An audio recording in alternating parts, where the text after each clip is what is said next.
Hello, everybody. This is Rick. And unfortunately, there is no Paul today due to uncontrollable scheduling conflicts. So, apologies if this episode is much shorter and less entertaining. Don't worry, things will be back to normal very soon. But for now, let's talk about Planet's Edge: The Point of No Return. Also, 1992.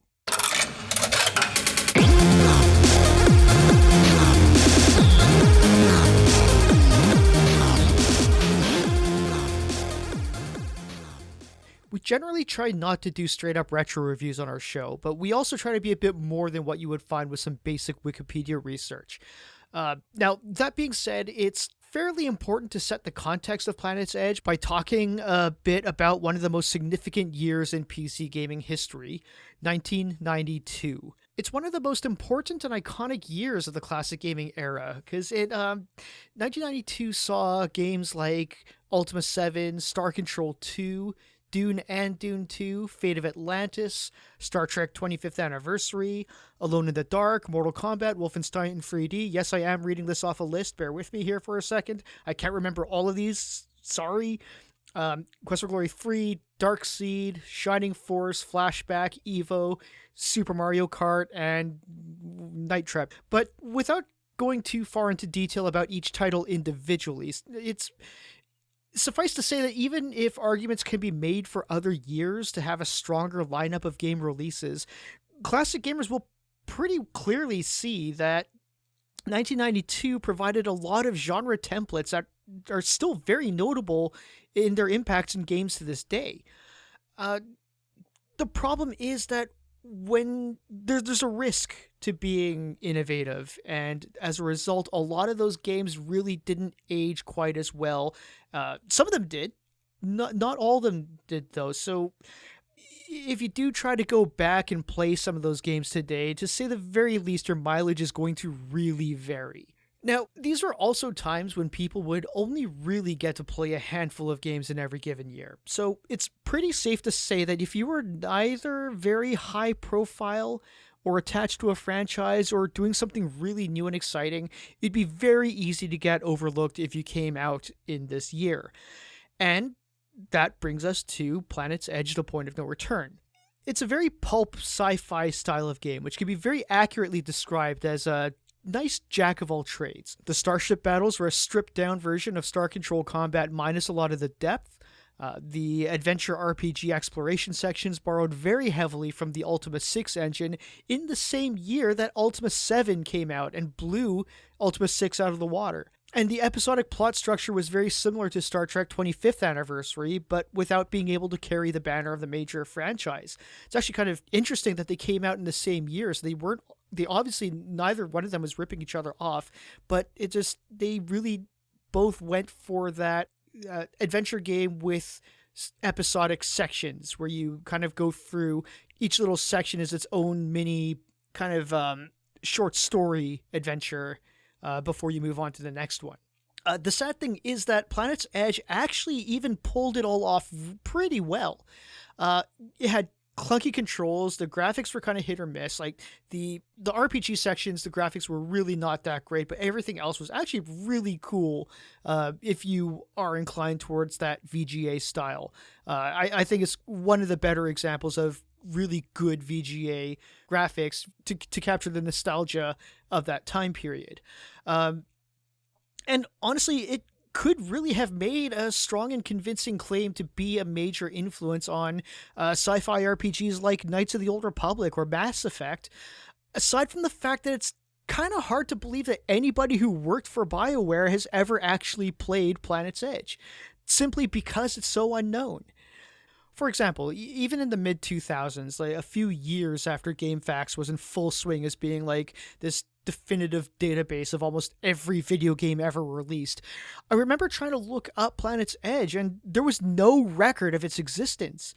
It was so overlooked that even GameFAQs and later Wikipedia really had almost no information about it.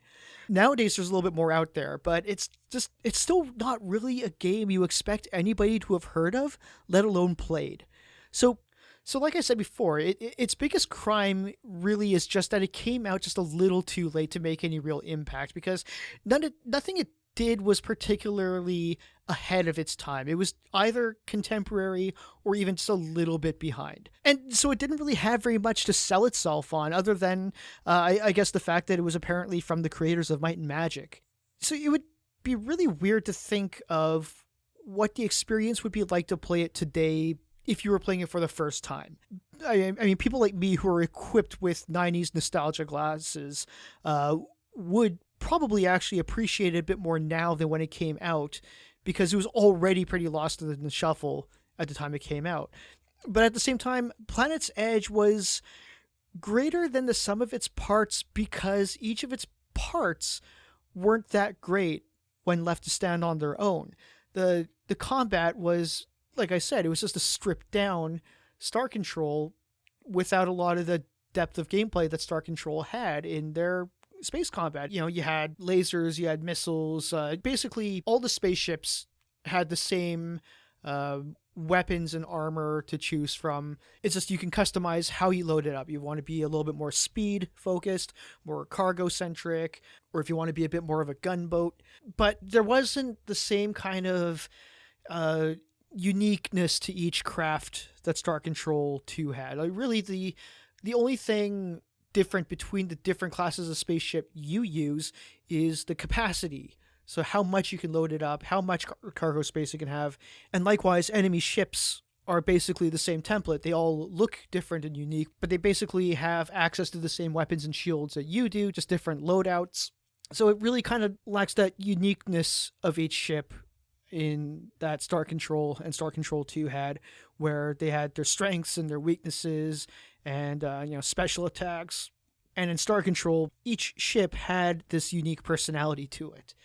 You don't really get that in Planet's Edge, which is unfortunate, but like I said, it works because it's a smaller component of a larger game, which, granted, so was Star Control 2. There was like a pretty awesome epic space adventure that wrapped around its very in-depth combat mechanics. So already in that regard, Star Control 2, which came out the same year as Planet's Edge, got a lot more attention and a lot more prestige to this day, being held as one of the all-time greats, because it kind of focused on fewer things, but just focused on them a lot better and a lot stronger. So it was a lot more, it stood out a lot better. I kind of lost my train of thought here where I was going with all this. But the planetary exploration segments, which is sort of the turn-based RPG segments, as I said before, it's very, very based on the Ultima 6 engine, which, again, was very, very close to being completely obsolete with the release of Ultima 7 the same year that Planet's Edge came out.